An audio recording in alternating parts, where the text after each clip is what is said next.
Nos invités sont toujours en place. Corneille Norbert, coalition politique ivoirien, comme Valentin Mayaba, journaliste togolais, directeur de publication de Le Symposium.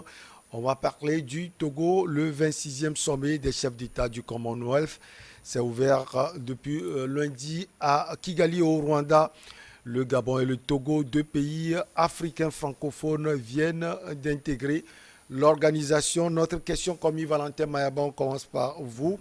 Adhésion du Togo au Commonwealth, quelle opportunité? Point d'interrogation. Oui, vraiment, une belle question. Je crois qu'aujourd'hui, nos attentes, dans une large mesure, est comblée, hein, puisque la demande a été faite, je crois, depuis 2000. Il y a cela longtemps, hein, que le Togo a fait. C'est tout un Ouais, processus, c'est un dit-on. processus. Il faut attendre 2022. Récemment, je crois Le lundi, combien c'était le le lundi. lundi passé pour que le Togo se voit appartenir à cette grande organisation. Mais votre question, quelle opportunité pour le Togo? C'est sans savoir qu'aujourd'hui que le Togo s'est souscrit à beaucoup de projets. Quand le président était au pouvoir, il a parlé de PND, le Plan National de Développement. Et donc ce plan se veut un plan ambitieux. Et donc ce plan ambitieux, il faut chercher des partenaires. Et en même temps, les partenaires, les sources de financement et tout ce que vous connaissez. Aujourd'hui, c'est un large champ d'action qui est créé.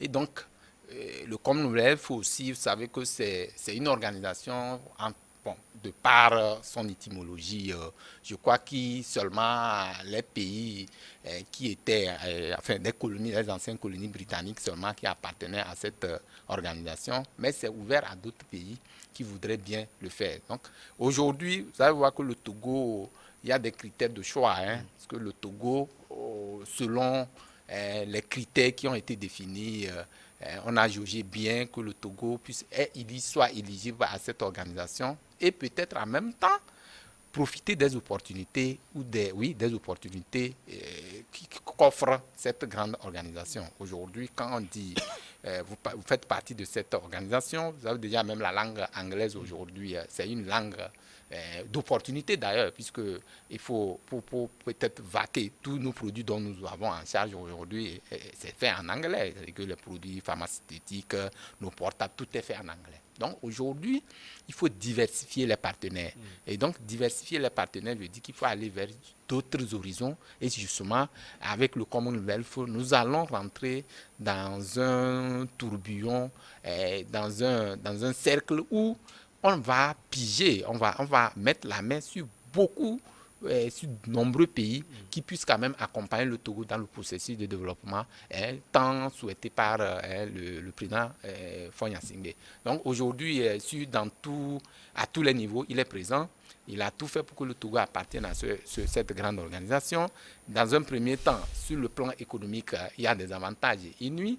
Sur le plan diplomatique également, parce que vous êtes sans savoir que le Togo est un pays qui, ma foi, joue beaucoup la diplomatie parce qu'en termes de développement aujourd'hui, il faut aller vers les pays là, ces pays qui vont peut-être avec des exemples ça et là donnés, on peut peut-être donner confiance à notre pays parce qu'on peut venir investir. Mais attention, parce que avant qu'un partenaire ne vienne investir, pas parce que tu es joli, pas parce que je ne sais pas, tu présentes une belle image. Non, il y a des acquis. Il faut d'abord gérer ces acquis-là. Et donc, moi, je me dis aujourd'hui que le Togo a quand même du chemin à faire. C'est vrai qu'on fait partie du Commonwealth. Ce qui fait la démarcation, la différence entre le Commonwealth et la francophonie aujourd'hui, c'est que vous pouvez faire appartenir à Commonwealth, mais quand vous ne répondez pas aux exigences de cette organisation, on peut vous exclure.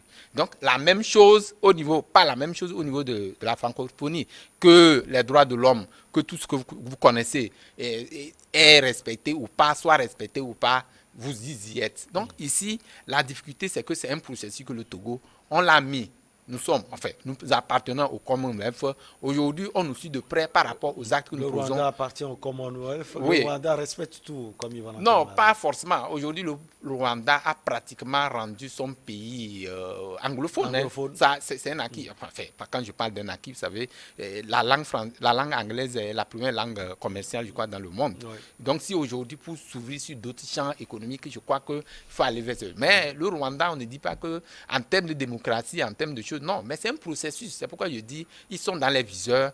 Quand vous appartenez à une organisation comme le Commonwealth, vous devez quand même faire extrêmement attention à un certain nombre de principes de démocratie, en l'occurrence le respect des droits de l'homme et tout ce que vous connaissez, donc la bonne gouvernance et tout ce que vous connaissez. Mais nous allons souhaiter que cette adhésion du Commonwealth soit quand même une opportunité majeure pour notre pays, parce qu'on a trop de mots, on a beaucoup de mots dont nous souffrons et que nous cherchons des portes de sortie à tous les niveaux. Heureusement que nous sommes présents à cette Commonwealth. Il faut saisir cette opportunité, comme l'a dit même, je crois, Madame la Première ministre. Il faut saisir à tous les niveaux, chacun devait lutter pour que ça soit quand même un gain pour l'ensemble du peuple togolais, pas seulement pour les politiques. Vous avez parlé du domaine économique, diplomatique et autres. Il y a également ce domaine multiculturel qui est un secteur porteur. Est-ce que c'est un avantage pour le Togo ou bien, selon vous, Corneille Kwasi, je lis un peu dans votre pensée, francophonie, Commonwealth, c'est presque la même chose, vous voulez dire. Mais pourquoi vous lisez dans mes idées, Michel? Bon, moi, je crois bien que c'est une opportunité pour le Togo, parce que le Commonwealth, ça fait 2,5 milliards d'habitants. Donc, le Togo, à son mot, a dit, vous quittez de la francophonie pour aller au Commonwealth, ça veut dire qu'il y a quelque chose que vous recherchez. Quand votre ministre a dit que c'est sur le plan diplomatique, sur le plan économique. Diplomatique parce que aujourd'hui, c'est l'Angleterre qui dirige le Commonwealth. Mais l'Angleterre ne fait plus partie de l'Union européenne. Or, l'Angleterre peut offrir des opportunités au Togo et même au Gabon qui viennent d'entrer dans le Commonwealth. Or, si l'Angleterre était dans l'Union européenne, ce serait difficile pour à l'Angleterre d'aider le Bénin sur le plan économique et sur d'autres plans. Le Bénin ou le Togo? Le Togo au moins, autant pour moi. Je sais que vous adorez le Bénin. J'aime les deux pays. Vous comprenez que le Togo a saisi une grande opportunité. Et le ministre des Affaires étrangères a eu le nœud creux de booster vraiment ce chemin-là pour qu'aujourd'hui le Togo puisse vraiment entrer dans le Commonwealth. Ça va permettre au Togo de pouvoir diversifier ses partenaires. C'est tout à fait ça. J'étais en train d'expliquer que si l'Angleterre est dans l'Union européenne, ce serait difficile pour le Togo d'obtenir beaucoup de choses de l'Union, de l'Angleterre. Ouais. Parce qu'il y a la France qui va toujours mettre son veto. Or, l'Angleterre sort directement de l'Union européenne. Donc, il y a des avantages sur le plan diplomatique, sur le plan économique et sur le plan éducatif pour le Bénin. Oh, autant pour moi. Je ne sais même pas pourquoi j'ai... Non, tu aimes tant le Bénin. Pour le Togo. Ah, ouais. Donc, c'est une grande opportunité que le Togo doit saisir pour pouvoir vraiment faire avancer l'État togolais. Alors, le professeur Robert Djoussé a dit que l'adhésion ou bien l'inclusion du Togo francophone dans le Commonwealth l'aiderait à développer les liens plus étroits avec les pays anglophones, lui ouvrant ainsi de nouveaux horizons en dehors de la sphère d'influence de la France en Afrique occidentale. Il faut être précis, ce n'est quand même pas un divorce avec la francophonie. Non, ça il faut le dire. Aujourd'hui, le Togo fait partie de la francophonie en même temps du Commonwealth, c'est-à-dire qu'il n'y a rien qui puisse dire que c'est un divorce. Enfin, et le divorce, non. Mais ici, aujourd'hui, je pense que quand vous prenez la France, par exemple, la France perd un peu par rapport à l'entrée du Togo. Et, enfin, si si comment certains pays qui sont sous le joug de la France aujourd'hui commencent à rentrer dans le Commonwealth, il y a une peur.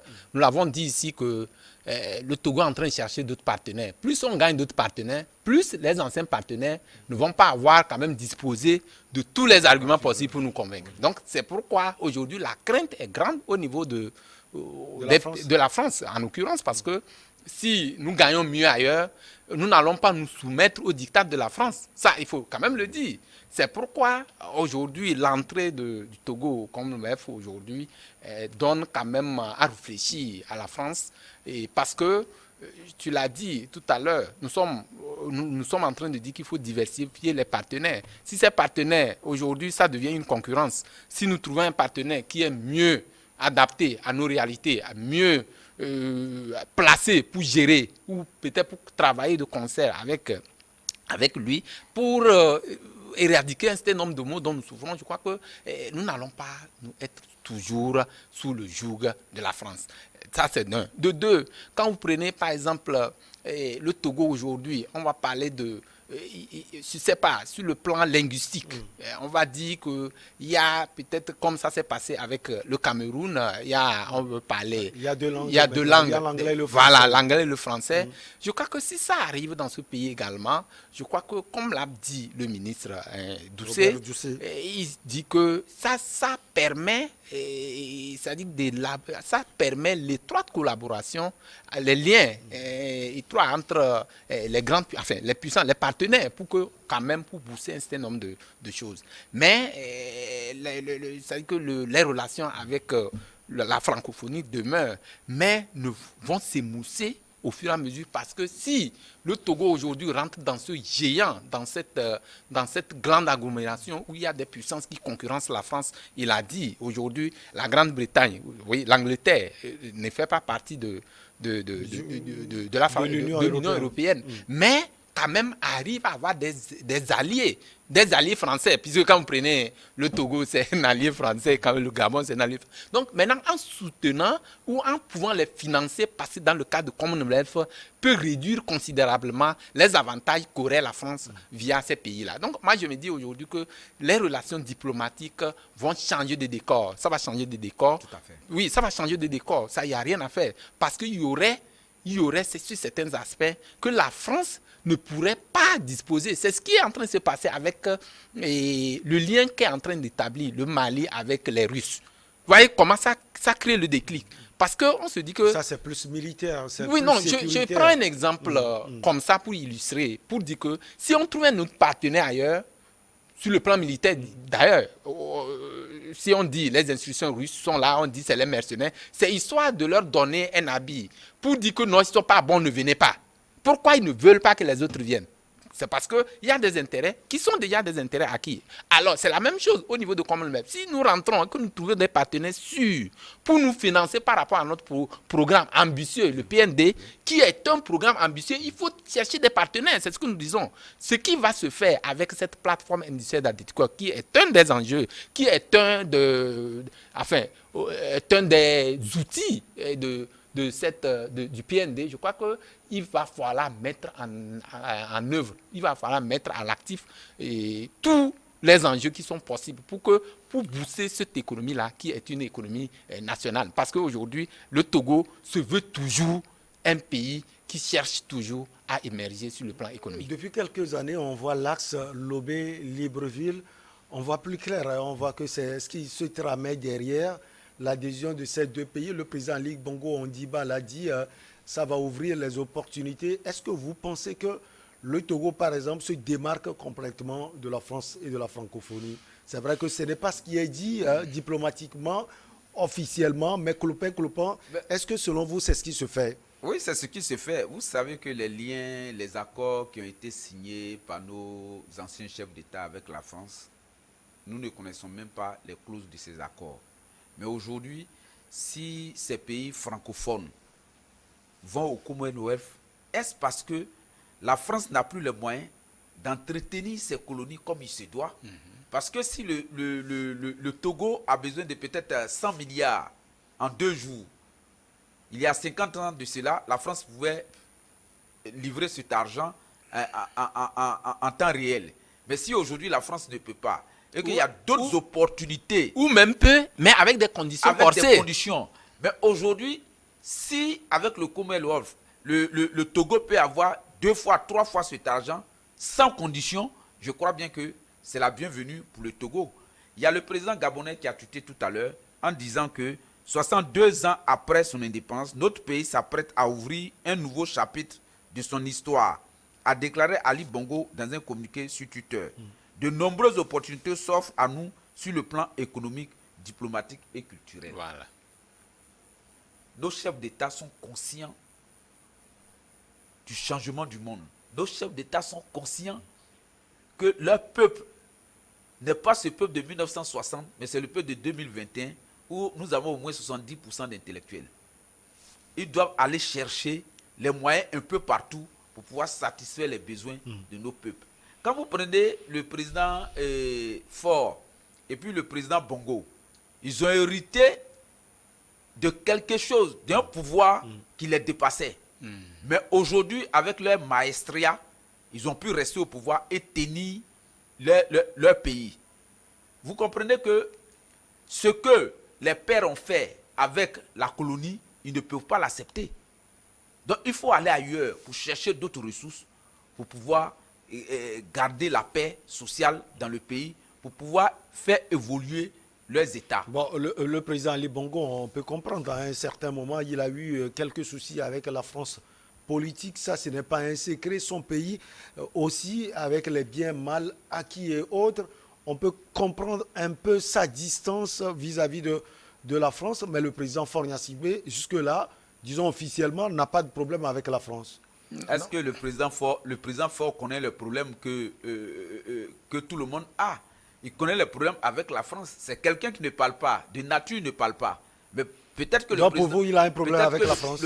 Mais quand on parle de bien mal acquis, on a discuté sur ce même plateau ici, le bien mal acquis là, bien mal acquis dans quel sens? Bien mal acquis pour les Gabonais ou bien mal acquis pour les Français? Si le bien est mal acquis pour les Gabonais, là je suis d'accord. Mais si c'est mal acquis pour les Français, quand le président Giscard d'Estaing a ramassé des milliards de diamants en Centrafrique pour aller construire la France, quand vous prenez le palais Bourbon, c'est-à-dire qu'à l'Assemblée nationale de la France, qui est complètement en or, mais la France n'a aucune réserve d'or, que les Africains réfléchissent un peu. Et ils nous volent. Ils trouvent que nous sommes pauvres. C'est la première fois au monde que le riche vole le pauvre. Ils trouvent que nous sommes pauvres, ils nous volent. Et de surcroît, ils sont arrogants à notre égard. Les biens mal acquis, pour moi, il n'y a pas de bien mal acquis. C'est quand la France t'a sucé, qu'elle ne veut plus de toi, elle est prête à te jeter, elle va toujours trouver quelque chose à dire. Donc elle a jeté le Gabon et le Gabon se tourne vers l'Angleterre. Oui, c'est ça. Oui, c'est ce que je veux dire. Je soutiens cela. Non, c'est un débat passionnant parce qu'aujourd'hui, ça semble monter véritablement c'est-à-dire que la face réelle de l'iceberg. Ça, c'est une évidence. Aujourd'hui, je l'ai dit dans l'entame du débat. En fait, on parle des opportunités. L'opportunité, peut-être, c'est se démarquer de la politique de la France. C'est ce que vous voulez dire? Oui, bon, en fait, se démarquer pas seulement de la politique, de tout ce qui concerne les enjeux économiques. Vous savez, aujourd'hui, si vous êtes ici, Michel, vous êtes ici avec un seul partenaire, c'est comme au Togo. Nous avons combien de partenaires opérateurs de téléphonie? Nous avons 2. Mais nous sommes obligés d'être sous leur... comment l'appelle-t-on? C'est parce qu'il n'y a pas... Leur dictat, justement. Merci pour le mot. C'est parce qu'il n'y a pas le pluralisme. C'est parce qu'il n'y a pas la diversité. Ça fait que si c'est comme ça, vous êtes étouffé. Maintenant, quand il y aura un 3e, 4e, ça dit que vous serez libéré de ce nombre de contraintes liées à la téléphonie. Donc, c'est pourquoi nous disons aujourd'hui que si nous cherchons à rentrer dans le Commonwealth, et comme on l'a fait d'ailleurs, nous sommes rentrés, ça ouvre la voie vers d'autres opportunités. Et en rentrant dans d'autres opportunités, je crois, les anciennes opportunités ou les anciennes colonies auxquelles nous avions quand même eu à traiter perdront petitement ou verront leur cahier de charge par rapport à comment ils géraient ces pays qui venaient en aide. C'est pourquoi nous disons que ça fait d'abord, ça nous fait gagner, mais pas que nous allons nous soustraire de la politique de la France. Nous allons y être, mais moins de contraintes nous serons parvenus parce que la France aussi sait que si je ne le fais pas, l'autre le fera. Ça ferait une concurrence. C'est une pression. Une pression, ça ferait une concurrence et que c'est gagnant-gagnant parce qu'aujourd'hui, on n'est pas là seulement à attendre la France. Si la France ne fait pas, il a dit, la Grande-Bretagne ou l'Angleterre va le faire ou d'autres pays que je sais encore. Donc aujourd'hui, c'est un grand boulevard qui est tracé pour le Togo, mais en même temps, ça va faire réfléchir ces anciennes colonies, en l'occurrence la France, par rapport à sa manière de gérer ces pays, ces colonies. Un boulevard qui est tracé, qui mène vers Londres, justement l'axe Lomé-Londres. Comment vous le voyez dans les prochaines années? Non, moi je crois bien que la politique tracée par le président Faure est une bonne politique. Aller au Commonwealth, c'est déjà un atout pour le Togo. Le Togo doit s'imprégner de ceux qui étaient là avant lui, comme le Rwanda. Comment ont-ils fait pour qu'ils puissent avoir assez d'argent et construire leur pays? Il faut aller à l'école de Kagame sur ce plan-là. Mais sauf qu'on n'a pas la République démocratique du Congo à côté. Il y a ça aussi. Non, à cette question, vous comprenez ce que je veux dire. À cette question, je voulais répondre un peu. C'est vrai que sur d'autres plans, comme vous voyez, Kigali aujourd'hui. On vous coupe quelques secondes. Oui, Kigali aujourd'hui, c'est la plus belle ville en Afrique. Ça, il faut comprendre ça. Mais comment Kagame a-t-il arrivé à construire Kigali? Est-ce que c'est parce qu'il tire des ressources de la RD Congo? Personne ne serait malin. On ne sait pas. Même s'il tire des ressources de la RD Congo et qu'il est soutenu par un dinosaure aussi qui est l'Angleterre. Vous comprenez que la France, il y a des choses que la France ne peut pas faire. Tout à fait. Donc, accepter d'aller au Commonwealth, on dit que c'est une opportunité économique, politique et diplomatique. Voilà. Vous comprenez? Donc, le Togo sait pourquoi il est parti. Le Togo sait pourquoi accepter de rentrer dans cet espace-là qui permet d'avoir un environnement sain. Où le Rwanda est parti, l'environnement est vraiment assaini. Et il y a d'autres pays africains aussi, comme le Ghana, ils sont partis, ils n'ont pas de problème. Donc pourquoi ne partirais-je pas quand je sais que celui qui me dirigeait ne peut plus me donner ce que je veux. La France ne donne pas aujourd'hui ce que le Togo veut. Parce que nous étions en 1960, en 1970, ces histoires de terrorisme n'allaient pas exister. Il suffisait que la France tape du poing sur la table, il n'y a plus de terrorisme. Mais aujourd'hui, quand on regarde derrière, si vous voyez, on est sur un plateau de télévision, on ne va pas aller au fond de la chose. Si vous voyez aujourd'hui que le Togo est parti au Commonwealth, c'est parce que les autorités togolaises savent beaucoup de choses. Mais on ne va pas dire ça sur un plateau de télévision. Aujourd'hui, le nord du Togo est devenu un champ de bataille à cause de ces bandits. Vous voulez dire que sur le plan sécuritaire aussi, l'Angleterre peut apporter quelque chose? L'Angleterre peut apporter beaucoup de choses. Il y a eu beaucoup en Somalie. C'était les États-Unis qui étaient là-bas. Les Chebabs ont sévi un peu partout. Mais aujourd'hui, on ne parle plus des Chebabs. Au Kenya, c'est la même chose. Mais aujourd'hui, quand on parle du terrorisme, le terrorisme s'est déplacé carrément au Moyen-Orient pour venir en Afrique subsaharienne. Mais qui dirigeait l'Afrique subsaharienne? C'est la France. C'est notre mentor. Mais qu'est-ce que le mentor fait? Le mentor ne fait rien. C'est pourquoi mon copain disait tout à l'heure qu'ils sont derrière.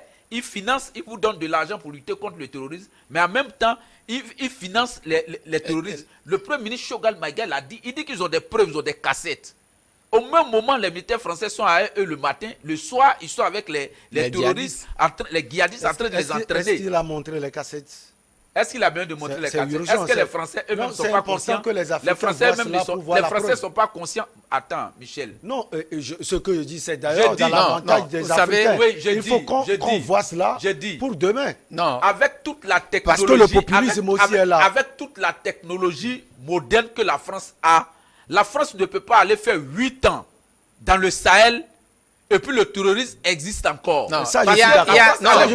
Ce que je dis est clair. Qu'ils ont les armes plus sophistiquées que nous. Non. Mais ces armes-là sont achetées au noir. Mais la France a les moyens d'arrêter ces armes. Vous comprenez le sens de ma question? Je comprends le sens de ma question. Pour les générations à venir, ces cassettes sont urgentes aujourd'hui. Non, je ne pense pas qu'aujourd'hui, ce qui était intéressant, c'est qu'il faut démentir ce que Choguel Maïga a dit. dit.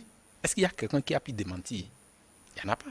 Une chose est de dire, mais il faut démentir. Il faut dire, peut-être quand tu parles, je dis non, mais montre-moi que c'est faux.